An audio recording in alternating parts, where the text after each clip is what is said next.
Hi, welcome back to the Georgia Show. I'm Bill Quinn. Todd Wood is still traveling today. He is on his way back to the United States. We'll be back for our next show. We wish him well, and we can't wait to hear the remainder of the things that he has to report from his trip to Lebanon and his stay in Beirut. We thank you for joining tonight. As always, we want to thank everyone for the support they've shown, both in terms of contributing information that we build upon for this show and for the Georgia Record. And also for those that have signed up for our no ad subscriptions. That's very important to us. And if you haven't yet done so, if you have the means, we'd ask that you consider signing up for our no ad subscription. You'll find it on the front page of any of our digital properties all across the U.S. Here in Georgia, just go to the Georgia Record, georgiarecord.com. And right there on the side, you'll see the Georgia Record no ad subscriptions. It's $9 a month or $100 a year, and it eliminates the ads so that you can more quickly get to what you want to see, which is the content, the articles, and all the coverage that we provide for the folks all across Georgia. So we thank you for that. And if you've already signed up, again, we appreciate the support, and it is helping us do the best job we possibly can to bring you the most complete news and usually news that other people are not bringing you. So before we get going, I'm going to bring in an ad from one of our financial sponsors, David Cross. This is a special report. Knowing how to invest your money is harder than ever before. Dealing with stock market volatility, record debt, and terrorist attacks requires new thinking. At U.S. Asset Management, we can help you see the world more clearly so that you can move beyond the chaos and invest with confidence. Call us, visit us online, or drop by our office. U.S. Asset Management, helping you make better decisions with your money.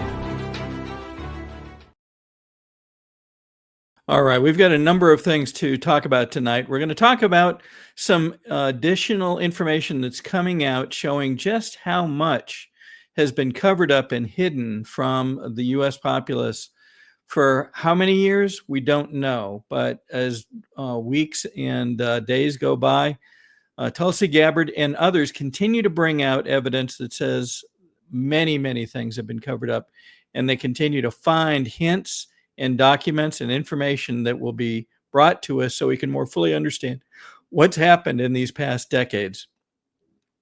We'll start with a video from the cabinet meeting held just this week. And you hear Tulsi begin to talk about some of the things that they've found and some of the odd places they've found them. Here we go. Also found many bags of information. I think they call them burn bags. They're supposed to be burned and they didn't get burned, having to do with how corrupt the 2020 election was. And when will that all come out?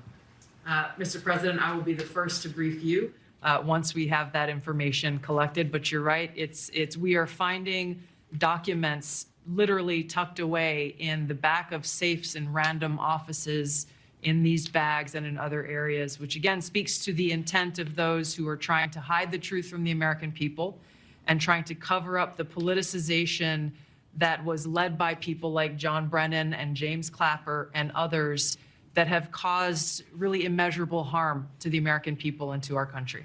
Great job. Thank you. We look forward to hearing it. The public looks forward. Thank you very much. The public does indeed look forward to hearing this.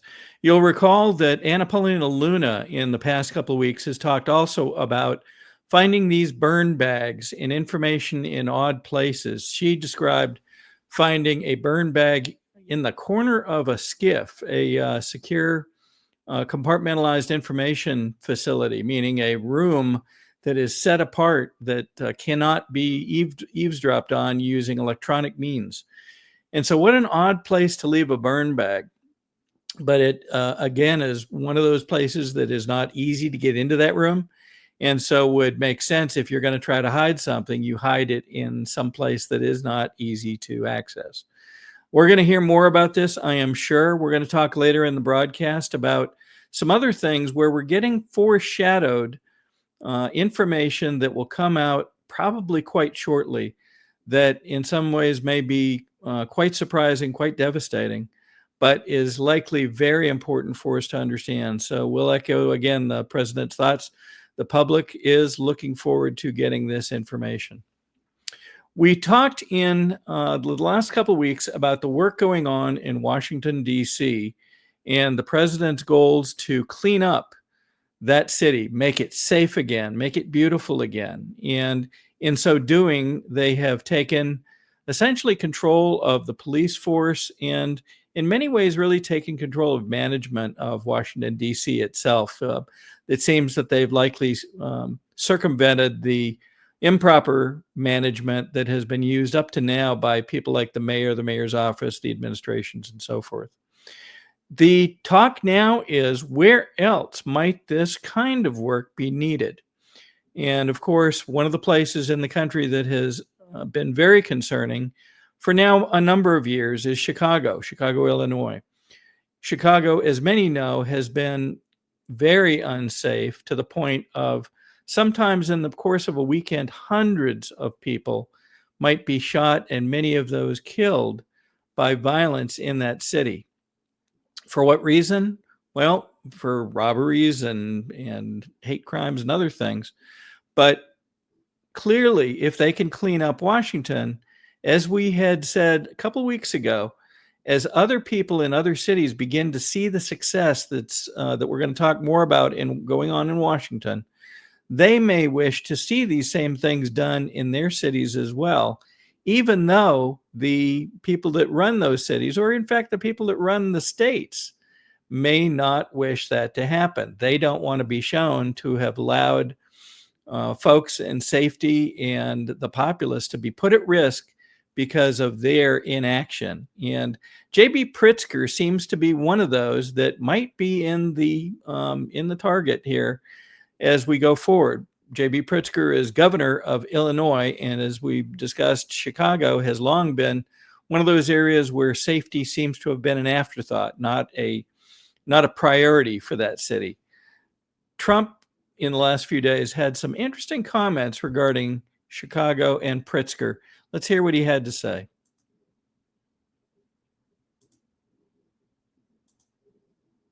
For Pritzker, if he'd call me up and say, I have a problem, can you help me fix it? I would be so happy to do it. I don't love, not that I don't have the right to do anything I want to do. I'm the president of the United States. If I think our country's in danger, and it is in danger in these cities, I can do it. No problem going in and solving, his difficulties. But it would be nice if they'd call and they'd say, would you do it? And Well, why would he not call and say, could we get some help? Well, it'd be because it would show that he and the folks running Chicago, and in fact, in some ways running the state, have not been doing perhaps their job. So in a very interesting video interview, Pritzker had some choice words to share, but then the cameraman wisely pans to a particular building in Chicago, and perhaps to put a poignant cap on Pritzker's comments. Let's listen. About the progress that we're making. I know that I live rent-free in the president's head, and I wish he would spend some time in Chicago so that he could see what a lovely city we have. Governor, quick follow-up. What do you do if the National Guard is activated and comes here? Well, it appears that Trump may have actually spent some time in Chicago, and there's one of his buildings overlooking these comments from Pritzker. In the past couple of months, we've done some research on the U.S. aid scandal. And one of the things that we found was that a number of people in Pritzker's family and associated with Pritzker seem to be part of these NGOs that may have been receiving money from U.S. aid. And this was brought out in a couple of things. Let's take a look here. Let's see if we can pull this up. Let's take a look. Bear with me for a moment. Here's a list of many of the recipients, the NGOs receiving money from USAID, and look at how many seem to be associated with Pritzker. In fact, there seems to be about 68 NGOs where the leaders or members of the board, or in fact executives, have some connection, if not a direct family connection, then some connection to Pritzker and his family. That is obviously troubling certainly from a money standpoint. Now, what about the condition of Chicago itself? Well, if we go back and we look at what has been said about Chicago in previous years, we'll find some real concerning trends. Here's something that Trump said to back up his comments on video. A really deadly weekend in Chicago. 6 dead, 27 hurt in crime sprees all over the city. Panic-stricken Governor Pritzker says the crime is under control when, in fact, it is just the opposite. He's an incompetent governor who should call me for help. Mayor Johnson is no better. Make Chicago great again. Well, what are the facts behind the safety in Chicago? Well, in some cases, some may have forgotten just how bad this has been and for how long. This is an article that was written in Forbes back in 2016 and updated in 2021. And it compares the murders, the homicides in Chicago, and the level of those murders compared to wars in Afghanistan and Iraq. So literally, more people were dying in Chicago than were dying in these international conflicts. How many? Well, here's an infographic that shows it. So at the top, you can see those killed in Iraq, and God bless their souls, and those killed in Afghanistan. Down at the bottom, you see Chicago that is actually in the same time frame greater than the sum of those two conflicts. So imagine how bad this must be for folks to be this out of control. So we do expect that we will see some very interesting doings from Trump and from his admin as we continue to see, hopefully, progress with regard to the safety and security of Chicago. And do we expect that this will be taken on to other cities? Have a funny feeling it might be. But again, it's probably because of the city's residents looking at what's happening and saying, you know what? I would like my town, my neighborhood, my home, my family to be in greater safety than they are today. So if this is what we have to go through, perhaps so be it. All right. Another thing that has come out is additional announcements from, and hints, if you will, from RFK. Now, we've heard in previous months that RFK would be concentrating on several things. One, crops, pesticides, chemicals, additives, and of course, vaccines and so forth. But in addition, he's concentrating very specifically on autism. And he had foretold back before the actual election that he believed that in a number of months that they could come to a certain set of conclusions with regard to what might be causing this astronomical increase in the rate of autism, especially in young people, and begin to determine what's causing it. And of course, if you can determine what causes something, you can likely determine what measures could be taken to prevent it from continuing to increase and perhaps turn it around. Let's hear his comments in the cabinet meeting this week. Autism, if I could, I don't want to go too long because we have a lot of people, but the autism is such a tremendous horror show, what's happening in our country and some other countries, but mostly our country. How are you doing on that? We are doing very well. We will have announcements as promised in September. We're finding certain interventions now that are clearly, almost certainly causing autism. And we're going to be able to address those in September. It's such a big day. I'm looking forward to that day because there's something wrong when you see the kind of numbers that you have today versus 20 years ago. And those numbers, what are those numbers, Bob? In 1970, the biggest epidemiological study in history was done in Wisconsin. They looked at 900,000 children, and they were looking for autism. They knew what it looked like, and they were very, very precise about it, and they found an incident rate of 0.7, in other words, less than 1 per every 10,000 children. Today, our most recent numbers are 1 in every 31 kids. It's probably actually much worse than that, because California, which has the best collection system, is reporting 1 out of every 19 children, American children, as autism, 1 in every 12.5 boys. So it's gone from less than 1 in 10,000 in 1970 to 1 in 12.5 boys Look today. at those numbers. So there has to be something artificially causing this, meaning a drug or something. And I know you're looking very strongly at different things, and I hope you can come out with that as soon as possible. We will. So 1 in 10,000, and now it's 1 in 31 or 34 or 12 if it's a boy. Can you imagine that? 1 in 12. That's for a boy. 1 out of every 12.5 boys. It's not even believable that that could be. And that was 1 in 10,000 not so long ago. I've been hearing these numbers that, and they get worse and worse every year. There's got to be something. I think there's nothing, including favored nations and everything else, there's nothing that can be, if you can find out the reason that that's happening, and I know we're gonna do some things. I think it's, I will have that answer for you. think we maybe know the reason, and I look forward to that press conference, to be with you in that press conference. That's going to be a great thing. Thank you, Bob. You're doing a great job. So a couple things. One, he talks about the fact that they will be able to make announcements in September regarding certain, what he calls interventions.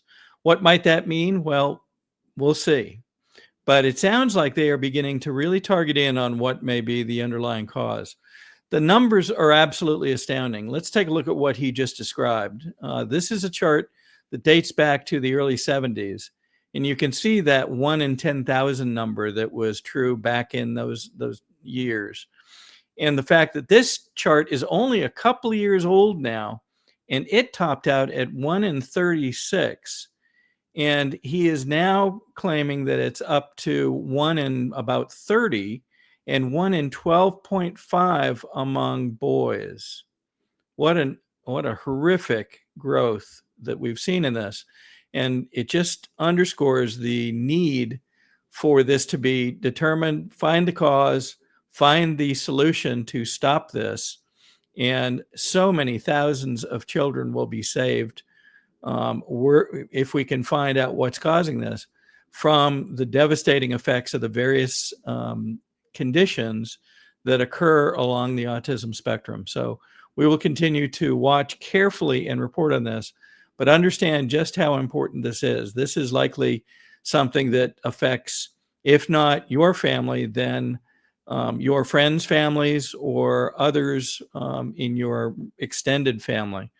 And hopefully this will, the solutions to this will be determined, and those, that relief will reach many thousands of families across the U.S.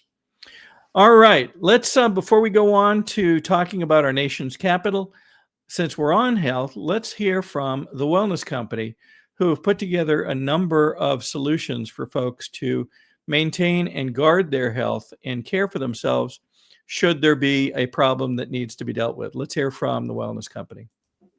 Well, in the case of hydroxychloroquine and ivermectin, these are two medications that have been FDA approved for use in humans for decades. They are very, very inexpensive. Interestingly, available over the counter in almost every other country other than the US and Canada. You can just walk into a pharmacy and buy them like we buy Tylenol in much of the world because they're that safe. And we've known for decades that ivermectin has very strong antiviral properties. It has anti-inflammatory properties, and both ivermectin and hydroxychloroquine are what we call zinc ionophores. They help to move zinc from the bloodstream into the cell, which is where it needs to be in order to fight off a virus. So lots of application for these, and we have every reason to believe that those drugs also will likely have some efficacy against H5N1 or a number of other respiratory viruses that we may meet down the road.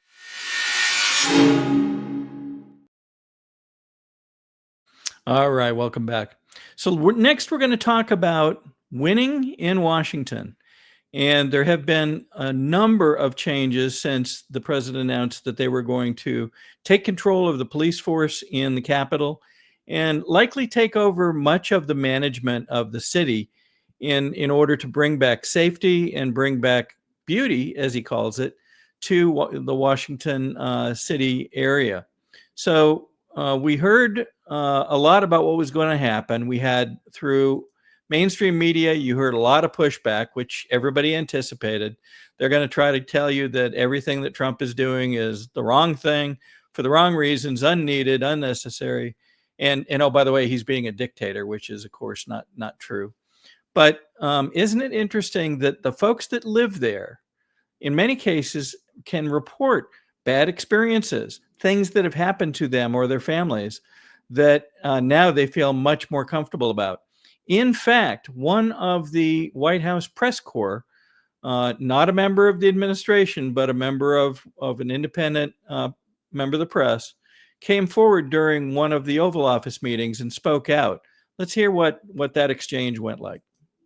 About crime, because we have a young lady here, Iris, of Epoch Times. You're Iris, aren't you, huh?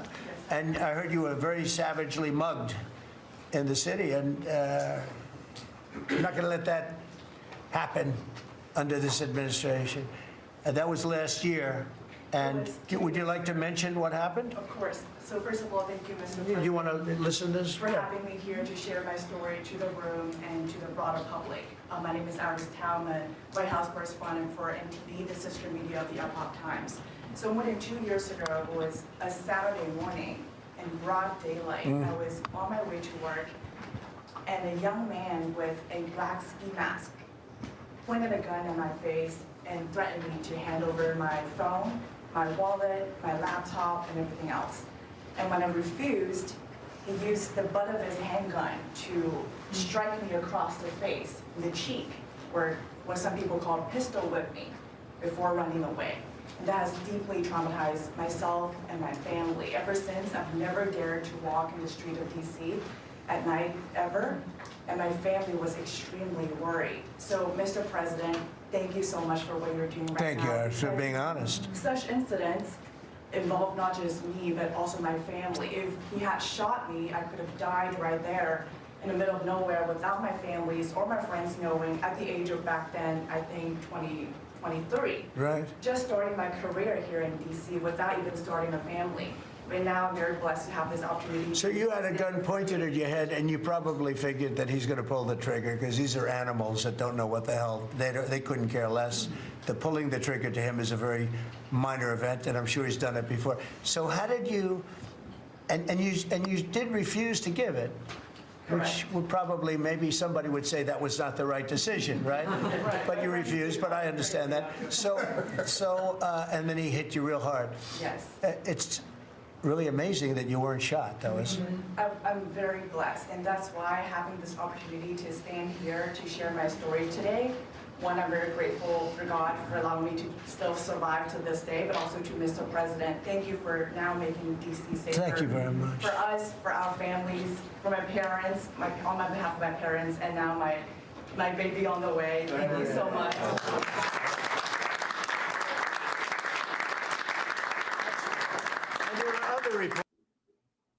So what a nice story. And you may recall that on our last broadcast, our last couple of broadcasts, we showed a video from Benny Johnson, one of the well-known reporters in Washington, speaking about his own experience and the fact that he has seen and his family has seen violence in their neighborhood, and they are looking forward and are beginning to see changes based on what's being done in Washington. In addition, Brian Glenn, a friend of Marjorie Taylor Greene and also a member of the White House press corps, reported something very similar on the day that they announced these changes to the way that the police force and the city of Washington would be run. So clearly there is a pushback from mainstream media trying to vilify Trump over much of this. But the people that live there seem to be sending a very clear message that they like this, they appreciate it, and where they can, they are seeing differences already in the way that this is being managed. So here's some comments that Steve Miller also had with regard to the changes going on in Washington, D.C. Their place. Steve Miller, please say a few words. Thank you, sir. So just to, first of all, follow up on what the Vice President said, no police officer working in the city can remember a time in their lives when there has been no murders. You can work at the police department for 20 years, 30 years, your whole life. We've checked the records. No one can even find a record of being murder-free for as long as we've been murder-free under President Trump's leadership. Additionally, and the President spoke about this before, we've uncovered, in the process of uncovering, a massive scandal in Washington, D.C. with the doctoring of crime stats. And the Department of Justice, under the Attorney General, is leading the effort to uncover this. But when we ultimately share the results, it will stun you. The extent to which, even though D.C. had the worst crime in America, honestly measured, it dramatically understated how bad it was. There's even accusations that murders and homicides were reported as accidents instead of murders. I mean, this is how severe the manipulation of the crime data has been in this city, and it will all be uncovered and it will all be brought to light. I've had a chance to spend some time, as has everyone here, with the police officers in the city. Members of the public are going up to them and thanking them, just overflowing with gratitude, because for the first time in their lives, they can use the parks, they can walk on the streets. You have people who can walk freely at night without having to worry about being robbed or mugged. They're wearing their watches again. They're wearing jewelry again. They're carrying purses again. People had changed their whole lives in this city for fear of being murdered, mugged, and carjacked. It is a literal statement that President Trump has freed 700,000 people in this city who were living under the rule of criminals and thugs. And the last thing I'll say is that under the efforts of Terry, to my left and many here, what they found also is that the street criminals here in Washington, D.C. were doing business directly with the transnational criminal cartels, the foreign terrorist organizations.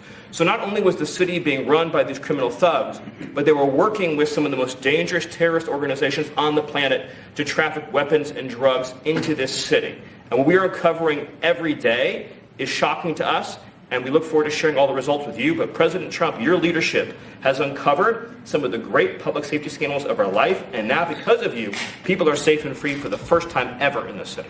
Thank you very much, Steve. In Los Angeles. Fascinating feedback from Steve Miller. Think carefully about what you just heard from Mr. Miller. One was Washington, D.C. was the most dangerous city in the country. Now, go back to just a few minutes ago when we showed you crime stats from Chicago that said that more people had been killed in Chicago than had been killed in the time frame in the Afghan and Iraq conflicts. Imagine how bad Washington, D.C. must have been and the dramatic change that's now going on. You also heard him say that the police could not find a record showing the longest period of time that the city had gone without murders in history. And so imagine the change that's going on now. Now, some people assume that this means they've got people walking around the streets doing, looking like stormtroopers and intimidating folks on the street. But the feedback that we're hearing is nothing like that. The feedback is that they are treating people that are normal residents and citizens as just folks that they're watching out for. And in some cases are actually doing other services to help accomplish the other parts of Trump's goal for Washington, D.C., which was to get the city looking beautiful again. Let's see one example of this that we found on Twitter today. In some cases, the National Guard is participating in other activities to actually clean up the city. And in some cases, that means literally picking up the trash. And so here's some video of them doing exactly that. Now, God bless them. We know that these are trained military folks, but at the end of the day, if the work needs to be done, apparently they're willing to do it and help make the city look beautiful again, as it should. And that's the feedback that we're getting. We will look for other videos like this, but you can begin to see and hear in the tone and the statements by Ms. Tao earlier, the reporter that talked about her being able to be safe again in the city, and the actions of the National Guard as they work through the city, that this is having a very, very positive effect. We're going to continue to watch this and watch for signals that the same kinds of things, whether they have to include National Guard or not, perhaps, but the same dynamics, the same priorities can be in play for other cities like Chicago and perhaps beyond. For those that said, well, gosh, who is this person that was in this meeting with Trump? Is she really a reporter? And we looked it up, and indeed, she is a White House correspondent for one of the news agencies, NTD, I believe. And here's a couple of posts that she's made on other news. And so she's a bona fide reporter, just like the rest. And so we are glad to hear her positive story as to what's happened. So with that in mind, sometimes it takes strong action to get things under control. Something that's happened in the last 24 hours is the administration has begun taking control of Washington's Union Station.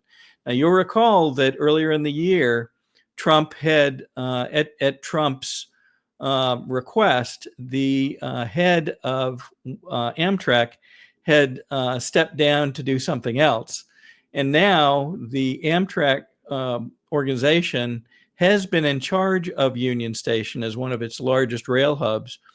It appears now like this is going to be taken on by the Trump administration to ensure that this too remains safe. Now, I've traveled through Union Station. I've not personally had a problem, but there have been at times a feeling of unease because of some of the people that might be hanging around either inside or outside the station itself. And so, like many areas of Washington, sometimes you wouldn't feel fully safe going through. Here is a lady that posted a TikTok video, I believe, just today, talking about her experience going through Union Station and what she can already see based on these measures being taken. Union Station, as you can see behind me. Yes, yes, yes, yes. And I walked through Union Station. It was different. See, I'm from DC. I live here. So I can tell you, I can be honest, it's cleaner looking, it's nicer looking. You still have some people asking for money, but they're like only 2 or 3, and they're like right by the escalators.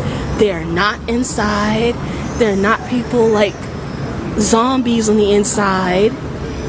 I was able to take an actual walk around the circle without smelling weird stuff. It's nice. I mean, I spoke to some of the military people. They were so nice. I said, I'm glad you're here. They were like, thank you. I even spoke to the U.S. Marshals up in Maryland. They were sweet too. They had no attitude, even though they were busy. Like, he was busy, and he still spoke to me so nicely. So, like, literally, thumbs up, Trump. Get him. Well, and we continue to hear more and more feedback like that. So we'll continue to report it as we get it.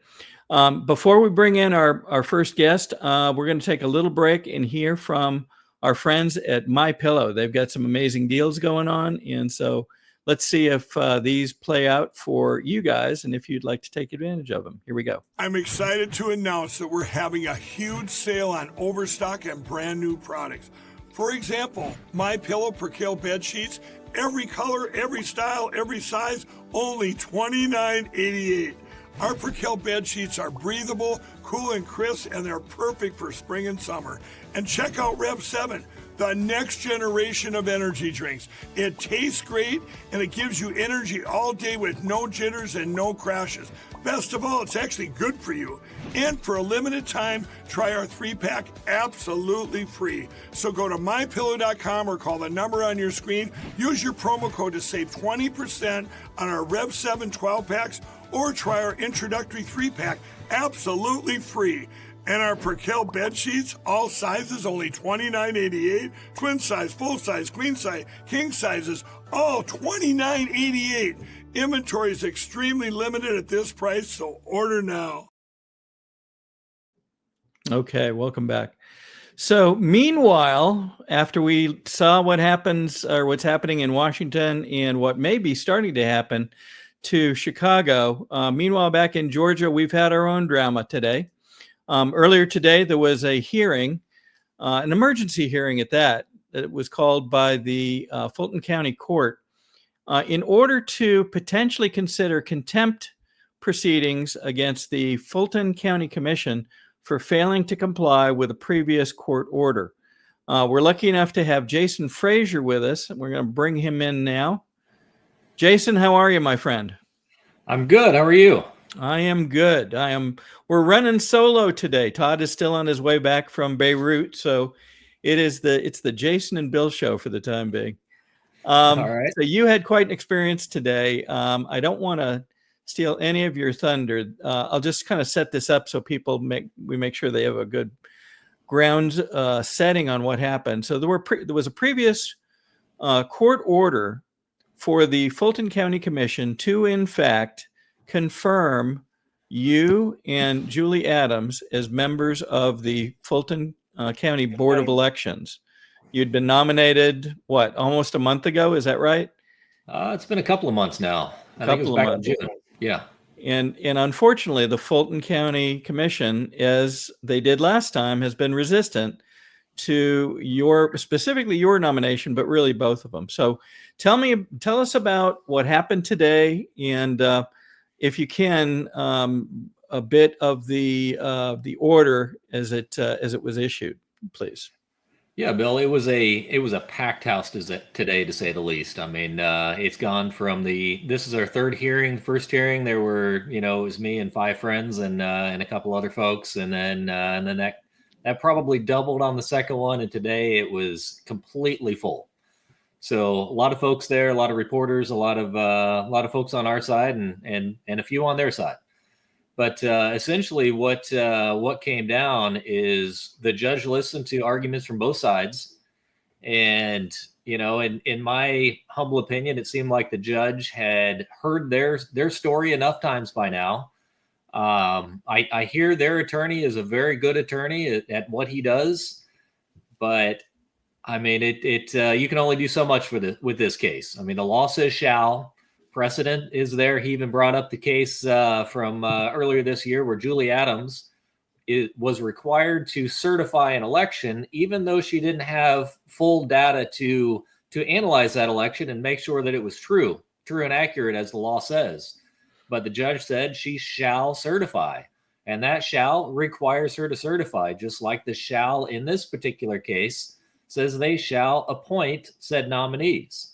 However, the Democrats sued Julie, but now the Democrats are saying shall. Well, maybe shall doesn't mean that this time. So it's, I've got to be careful what I say, because rumor has it there's probably going to be an appeal coming. Understand. So if you can, let me go through a couple of my own observations, and then you can, if you hear something that I cover that you think is a bit different, then please offer that if you can. Sure. And I do want to make sure that you stay within the guidelines that have been recommended for you, knowing that this thing is still potentially live. So as the proceedings began, the plaintiff, in this case, the plaintiff is the Fulton County GOP, supported by a couple of attorneys. And specifically, they noted, the gentleman from on the plaintiff's side, noted that the court had previously ordered the Fulton County Commission to appoint you two. They noted, and you called it out a moment ago, the law that underscores this says Once the nomination is produced by the executive officer of the Fulton County GOP, the county commission shall, and in this case, shall is taken to be synonymous with must, appoint their nominees. Well, the third point they came up with was, in addition, some of these folks have almost unbelievably gone on social media and said, even though I'm being ordered by the court to do this, I won't. Which I is, wouldn't want to be their attorney. We'll put it that way. yes. And which is astounding to me because typically judges and courts are very unhappy. I'll use that word because we're on a family channel. To have anybody call their ruling, their decisions into question, and to literally publicly issue a video in which one or more, I think there were 3 members perhaps, that made very similar statements and simply said, I'm not going to do it. I don't care if the court ordered it or not. That seems remarkable to the nth degree to me. And the plaintiff's attorney did call that out. Now, the defense seemed to focus on several points, one of which being the commissioners really only have one tool to use in terms of what their work entails. They only have their vote. Okay, fine. They only have their vote. And so there's no other way that that is prescribed for them to make decisions.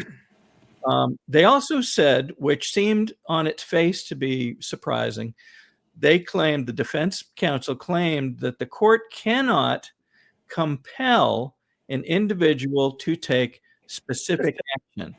Now, you mentioned a few minutes ago that a very similar circumstance came up with Julie Adams last year, in which she called out the fact that during certification of an election, some information, some data that she expected to receive was not made available. And she demanded that information be made available, if I'm stating this correctly. They neglected or refused or simply didn't. And so she said, well, I'm not going to certify. I can't certify realistically if I don't have the proper information. Same thing happened, or very similar thing. Fulton County Commission took the situation to court. And in fact, Ms. Adams was ordered by the court to certify the election. So it would seem that in that case, the court could compel individual action. But now folks on that side are claiming the court cannot compel individual action.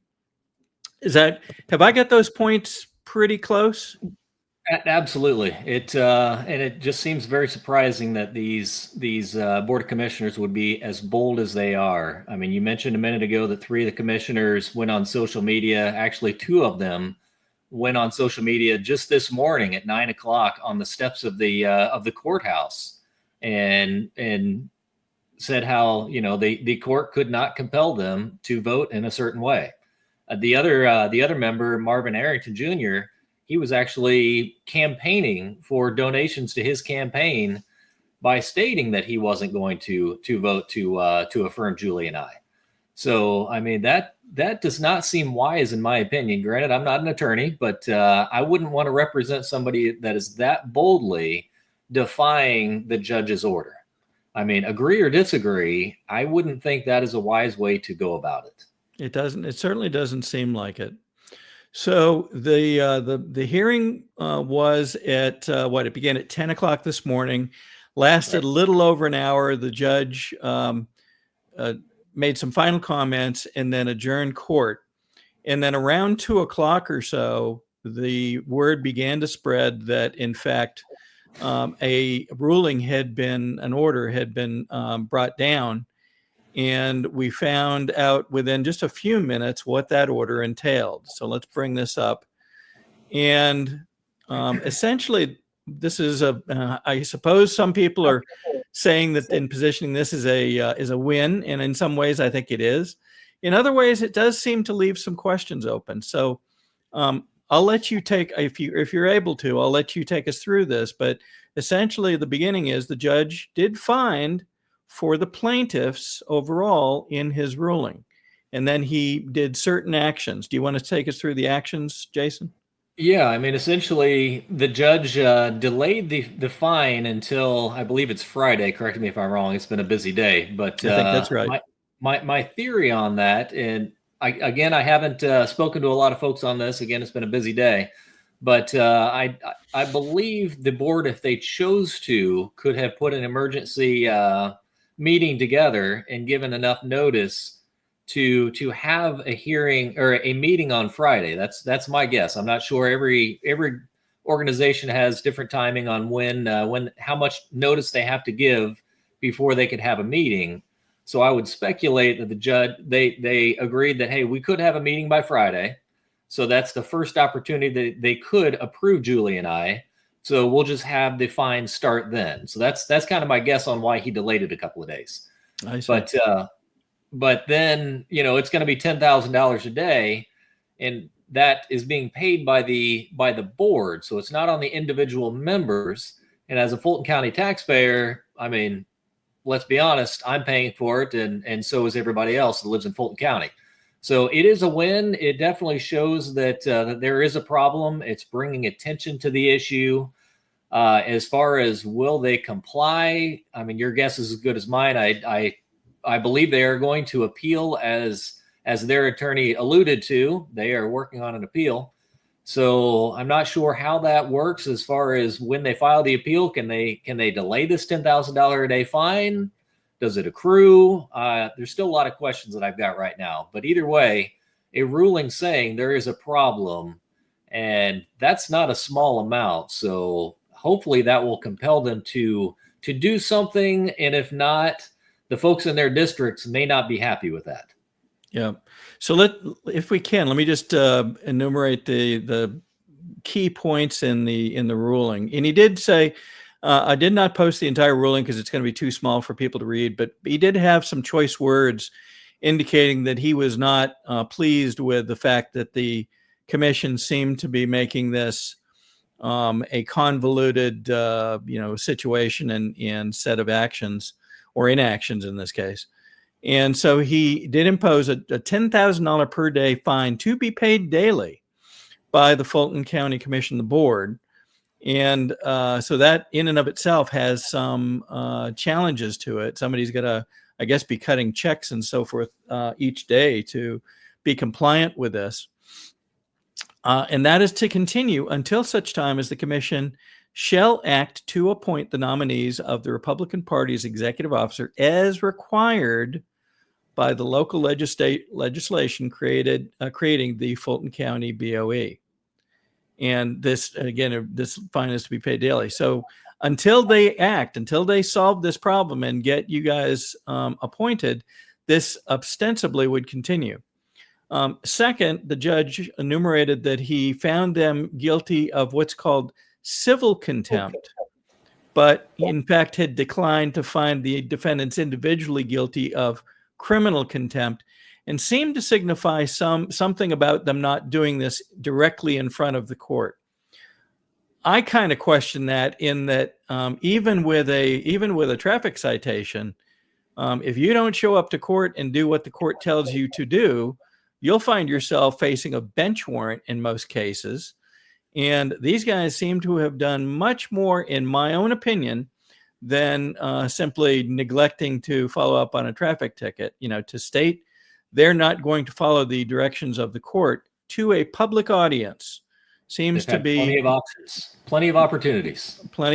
Seems to be much more aggressive to me, my opinion. And then lastly, the court did say that they would award attorney's fees to the plaintiffs, but would not determine the amount of those fees until further submissions or through stipulations made by the parties. And so that seemed to be we'll get to this, but we need more information once we understand what the attorney's fees actually are and what's being asked for. Yeah, that last item is definitely a big win for us. I mean, the RNC is footing the bill for this, but still there's a limit to how many dollars there are.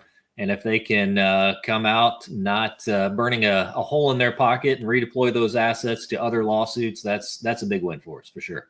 Yeah, that's very interesting. I feel like I'd like to ask a question about the RNC's involvement in this. Would that be okay? Sure, we can try it. Okay. So, how was it that the RNC became involved in this particular case? Did they come to you? Did you reach members of the RNC? How was it that they came together on this? Yeah, from my standpoint, the Fulton County GOP reached out to our state chair, Josh McCoon, and then he reached out to the RNC. And part of the reason, in my opinion, that the RNC took this case, unlike they didn't take it 2 years ago when essentially the same thing happened. They denied me 2 years ago, and that's why Julie Adams is on the board. Mm-hmm. But they picked it up this time because they've been getting pressure from folks in other states that if Fulton County is allowed to continue to do this and not only pick the Democrat board members, but essentially they get to pick the Republican board members, then people are afraid that this could happen in their states. So it's starting to become a national issue very quickly. So RNC needed to step in, or somebody needed to step in to make sure that we start following the law here in Fulton County. So the other thing, we haven't really addressed it in this discussion, but the other factor here too is different counties have subtly different laws, don't they? They sure do. And it's notable that in the past, I believe 2 years, maybe three, two or three other counties have encountered issues with getting their county commission to, in fact, appoint the nominee made and brought forward by the local county GOP. In those cases, efforts have been made to correct whatever the issue was, but ultimately have not been successful in at least, I believe, 3 cases. So perhaps getting this issue highlighted and in front of proper authority might help solve this case for you and Julie Adams, but also perhaps prevent a similar occurrence in the future. Is that a fair statement? That's exactly how I look at it. I mean, the judge even mentioned today that Fulton County is the only county he's aware of that has a law on the books the way they do. That essentially, it's worded a little different, but essentially the Democrats pick 2 members, the Republicans pick 2 members, and the chair is appointed by the Board of Commissioners. Every other county, there are several different methods in different counties, and in my opinion, it should be one standardized process statewide, or maybe in small counties, possibly you don't have 5 members because there are some really small counties out there. But essentially, it should be balanced and similarly handled statewide, in my opinion, as well as I'll be perfectly honest, I don't think, based on my experience, the Board of Commissioners should even have a vote. It should just be put through, and that would alleviate every bit of this. Yep. So one of the things that some folks have brought forward is the fact that many elections, it's certainly federal elections, and of course elections for our state level officers such as governor, lieutenant governor, so forth, require the summation, the aggregation of voting all across the state. And so it would seem wise to have similar to, you could make the argument, identical requirements in all counties, especially in a state like Georgia, which has 159 counties. It would seem to create the potential for some level of chaos if you've got different rules in different counties. And so Absolutely. Many are hoping that this and other instances like it could pave the way for a more consistent way of doing this that kind of assures you have a set of guidelines that can be complied with all across the state, and then you end up hopefully with a less chaotic result at the end of an election. Yeah, that's exactly how I see it. I mean, you shouldn't have every county required to go through court to set precedent, to decide exactly what the interpretation is on their particular law. Make it standardized across the board. That way there's no question. If you're qualified, if you're a registered elector in that county, put in a couple other qualifications in there that you're of age, that you can be registered to vote there. Maybe you've been a registrant for a year or something like that. Put some qualifications in there. But if you meet those qualifications and the party is fine with you being on that board, there shouldn't be political games that happen by somebody else, whether it be by the Board of Commissioners that might be, majority Republican in one county, majority Democrat in another county. Nobody should be able to play these games. It should be straightforward so we can get down to business. That seems so reasonable to actually hear someone say that. Reasonable. We're in Georgia. Yep, you know it, brother.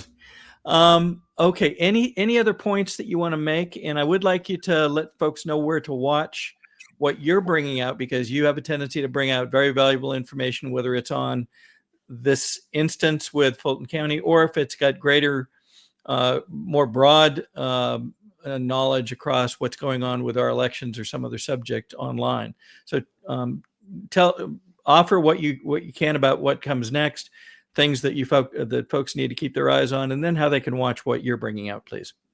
Yeah, I mean, folks can follow me on X at Jason Frazier USA, and I regularly post things on there about issues in the voter rolls. Like there's somebody named unknown. There's several people with missing as their last name or first name. I mean, just a lot of kind of ridiculous errors, if you will, in the voter rolls that should not be there. So I like when the Secretary of State claims we have the cleanest voter rolls in the world, put some examples on there where things could be improved. So that's, and as far as the lawsuit, I will definitely be posting updates on that, as well as Fulton GOP and the state party there. There's a lot of folks posting, so just kind of follow us there, and I'm sure you'll be posting it as quick as things come out. So, we'll find out here in a couple of days if they decide they want to pay $10,000 a day, or if they want to follow the law. And if not, we'll be following the appeal process. Well, that sounds great. And before I let you go, on behalf of, I know a lot of people in the audience are thinking, well, don't forget to say thank you for everything you've done, because you've been at this for 5 years or more now, right? And so an awful lot of work and an awful lot of sweat and toil to try to fix things in the state and also specifically in Fulton County. So on behalf of everybody, thank you for that work. Thank you, Bill. All right. We'll look forward to having you back soon, Jason. Thanks for being with us. All right. So we have one more kind of surprise guest coming in here in the last few minutes. And as we get there, I want to remind folks that we had reported earlier in the week and last week that there was going to be a meeting of the RNC wherein they would elect a new chairman. And we asked folks to support Amy Kremer and her efforts to, hear from populace all across Georgia in listening town halls, but also to support her with letters and other documents to support the concerns that have come out so strongly since many of the, I'll call them troubling revelations have come out with regard to the state GOP. So to talk more about that and give us an update on what may be happening next, let me welcome in David Cross. David, thank you for being with us, my friend. My pleasure, Bill. How are you tonight? I am great. Boy, you get the voice. You must have an upgraded mic tonight. This sounds great. Finally figured out the settings on the laptop, so we're good. That's wonderful. So thank you for making time at the last minute. So you are our surprise guest for this evening. So thanks for making time. I know you've been working on something that's going to be acted on in the next 24, 48 hours. Can you take us through that, please? Yeah. So Amy Kremer was, I hopefully she delivered the documentation to Joe Gruters this past weekend. I'm concerned that maybe she didn't have that opportunity, and I haven't heard from her. So I can't rely on everybody else to do things for me. So I have put together the list. I printed out all the letters. I printed out all the petitions, and man, I got to tell you, it was way more than I thought. The petitions alone is 4 inches, of paper just in one binder. Wow. The letters is like another 3 inches of documentation. So he's getting a cover letter first, because I don't want to like carpet bomb him, with a huge package, but he's getting, an initial package that says, here's what the concerns are. Here are some samples, of the data that's coming. And I'm sending everything else under separate cover, but he's probably going to have a solid 10 or 12 pounds of paper that's going to be hitting his desk here pretty soon to show him just how concerned all of us are, in Georgia. And I think that's really incumbent upon him to do something about this, particularly as we just saw, Josh McCoon come out and say, rah, rah, rah, we need the Public Service Commission to use, paper ballots. But he wasn't willing to do that in our convention that we just had. So hopefully what we're going to see is some people saying, I see what's going on here. We need to do something about it. Well, this should be interesting. Now, just to make sure folks recognize these names, Michael Whatley has been the chairman of the RNC up to this week, yes? And during this meeting, I guess they call it the, is it annual or seasonal meeting, wherein the members of the RNC and in our case, the 3 representatives from Georgia attend these meetings and take votes on various things. In this case, on Friday, they took a vote to bring in a new replacing chairman, and Joe Gruters, a senator from Florida, was voted into that position. So in his, in his very first few days, he gets a gift basket from Georgia to illustrate and document the concerns that have been going on here. So we, appreciate the efforts in putting this together. Has anybody yet heard back from the previous communication from Michael Whatley? I believe one of the things that he had said was the earlier complaints issued just after the convention had gone to a dispute committee, if I recall his words correctly. Has anybody heard anything from such a committee? Not a word. In fact, the last communication I got was on July 1st from the council, from chief counsel for the RNC. And it's a little bit disconcerting that, here we are in, nearly the tail end of August and nothing's happening. And unfortunately, it just seems like whether it's the Georgia GOP or the RNC, this predilection to entropy and to not do anything and to not upset the apple cart, and let's not make anybody upset. It boggles my mind, but that's apparently just the normal mode of how things are handled, is to ignore them. The same way that Josh McCoon is ignoring the whole thing with the Frost family right now and not sweeping them out, or excising them like the cancer that they are in the Georgia Republican Party. The Frost family being several members of them being owners or executives or both of First Liberty Building and Loan, the company that is now under investigation and by both the SEC and with the help of the FBI and the Secretary of State here in Georgia for a alleged Ponzi scheme amounting to what they think is $140 million, albeit I've seen some indications that they may be upping that number at some point. We don't know. I think it's going to be significantly more. There's complaints in 38 states at this point right now. I wouldn't be surprised if it was $250 million at some point. But what boggles my mind and what really concerns me is my concern is that leadership at the highest levels in the Georgia GOP, including Josh McCoon, my concern is that people at the top receive compensation from the Frost family in order to send business, in order to send unsuspecting investors their way. And I could be totally wrong, but who on earth would possibly know, because Josh McCoon has climbed into a clamshell and pretends like this does not exist. And that seems to be where we're heading right now, because everybody's saying, oh, well, let's not pay attention to what's going on in the Frost family. Let's turn our direction over here to who's running for governor or lieutenant governor or whatever else. So the people of Georgia, with my running for chairman, I think what's happened was Republicans in Georgia have awakened to the fact that we have corruption at the highest levels, and it's time to sweep it out of there. And that was the whole reason why I was running for chairman.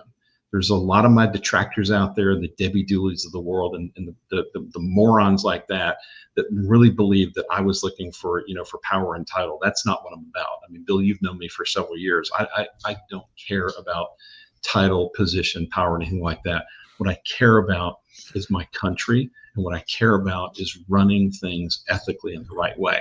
And right now, to me, it seems like there's a lot of people at the upper echelon of the Republican Party of Georgia, unfortunately, at the very highest levels, that are ethically challenged. Yeah, we've called out on, a number of occasions that when something troubling happens, when a state senator finds trafficking going on through Hartsfield Airport, when ICE raids a large corporate facility in Rome, Georgia, and hundreds of apparent illegals go running for the fence line, there is this deafening silence from legislators and from state officials, governor, lieutenant governor, and others, say nothing about it. And it just seems to suggest that if you were a real leader, as most people expect, like Trump, the first guy to speak is the guy that's leading, because you have to talk about such things. And especially at this time, I mean, we're going into fourth quarter, year before midterm elections or next elections, and with a senator slot up for grabs that is probably super critical for the country, certainly for Georgia, you would think the last thing that an incoming chairman to the RNC would want to deal with is turmoil across the Republican constituency in Georgia. And unfortunately, if you look at the communications you see from people all over the state, that's what we appear to have. We have this confusion, distrust, constant questioning, and everybody trying to get down underneath what's really going on, as opposed to let's all, kumbaya, and let's go get behind something to make sure that we make sure the state one stays red and we get a better senator and all that kind of stuff. And yet there's this dramatic confusion because you don't know who to trust when nobody's talking. And I think that is a net thing for the incoming chairman, Mr. Gruters, to consider. We hope at some point you'll hear this. One of the things I think is happening right now, Bill, is that the grassroots Republicans across the state, the people who really care deeply about this country the way that I do, they are screaming, begging for quality leadership. People are so tired of seeing these conflicts of interest, and somebody covers up for somebody else because of money that was paid, or somebody who knows something, and instead of doing what's right. I mean, I'm an Eagle Scout, been an Eagle Scout for a long time. I've carried those values with me my entire life, and everything I do has to do with truth and honesty, and being above board and telling people the way it is. And we're in a situation right now where the Georgia Republican Party needs to eat a gigantic crap sandwich and make a spectacle of it to drive out the Democrats that are going to come for us, and they're going to attack our leadership for having done nothing. And in fact, one of the things that just happened in the Senate District 21, there was we just had a special election, and it was a disaster. It was an utter disaster because we have no leadership of the Georgia Republican Party. The leading Democrat got 40% of the vote. The nearest Republican got 17%. So what's going to happen is we're going to have a runoff next month where you're going to have a really strong Democrat running against a really weak Republican. And I'm concerned that we're going to lose that seat, even though it is, it's the Kennesaw, Cobb area. That's always been, staunch Republican. I'm concerned they're going to eat our lunch. And it all has to do with the fact that Josh McCoon is not leading. You cannot lead from behind. Right. Didn't we just have a couple months ago, we lost a couple of key potential races because there was lack of support for Republican candidates in the Cobb districts, as I recall. It was, I think, county level or local level races. Yeah, it was a Cobb commissioner's race. There was no coordination. There was nothing that happened. I mean, I had one of the candidates, reached out to me, for resources and, getting contact information and names and email addresses and phone numbers and things like that. Things that should be handed to him on a silver platter from the Georgia Republican Party. And thank you for running. He gets radio silence. So it's me and other activists like me that step up to the plate to be able to offer those resources. And there's so much more that can be done. And we're just in this situation right now where it's kind of sad. But I will tell you this: if we don't get something that happens with Joe Gruters here pretty soon, then what you're going to see is black hat wearing Georgia Republicans. They're going to be wearing their no quarters flags, on those black hats that I created, and this is going to become about winning with the very best Republicans that we can possibly find. It's not going to be about going with whoever the governor has pre-selected or somebody else has pre-selected. It's going to be about making the hard choices and going with our strongest, most forceful America First Republicans. Yeah. Maybe, let me underscore one point about even local leadership that you touched on. That is, when you don't get the support that you need, even we'll use Cobb County as the example. Perhaps the net problem might be because you bring in and allow, folks to bring in an unknown leader from potentially not even a legal resident of Georgia, or at least, registered with primary residence out of the state. And all of a sudden they're in leadership, and yet nothing happens in their county during a critical time. I wonder if that's part of what causes this. I'm sorry, and Bill, and what's happening over there right now is you have an inexperienced leader. She's doing her best. I'm sure she, I've had conversations with her. I know she's a nice person, but she's doing the bidding of Sally Grubbs, who was an ineffective failure pile delivered in a sadness bowl in Cobb County. It's just utterly terrible what's happening to Cobb County.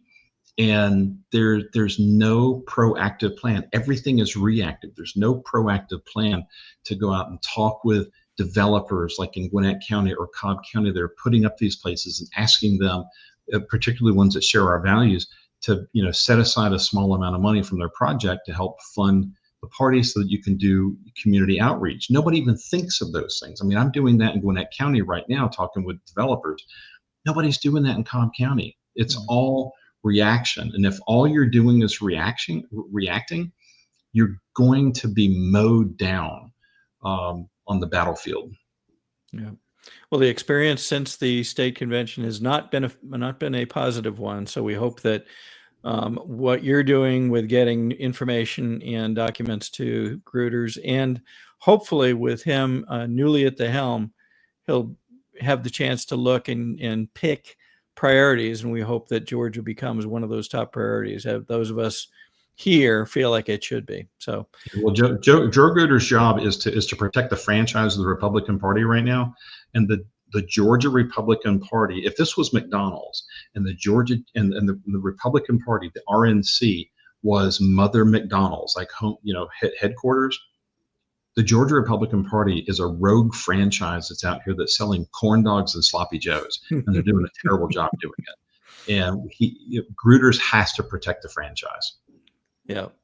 David, thank you so much for making time on short notice to be here with us tonight. I think this was very important, and good luck. I would like you to keep us informed as to what happens following this package or shipment. Maybe we'll call it, going to Joe Gruters. So thanks again. It's a huge drop. My pleasure. Thank you. Stick with us while we sign off, and thanks for being here.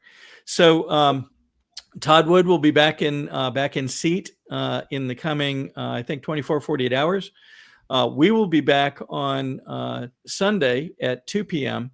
And I'm sure we are going to have plenty to talk about if things continue at the pace nationally that they have. And hopefully we'll have some things to talk about right here in Georgia, as we almost always do. So thank you for being with us, and we will see you next time.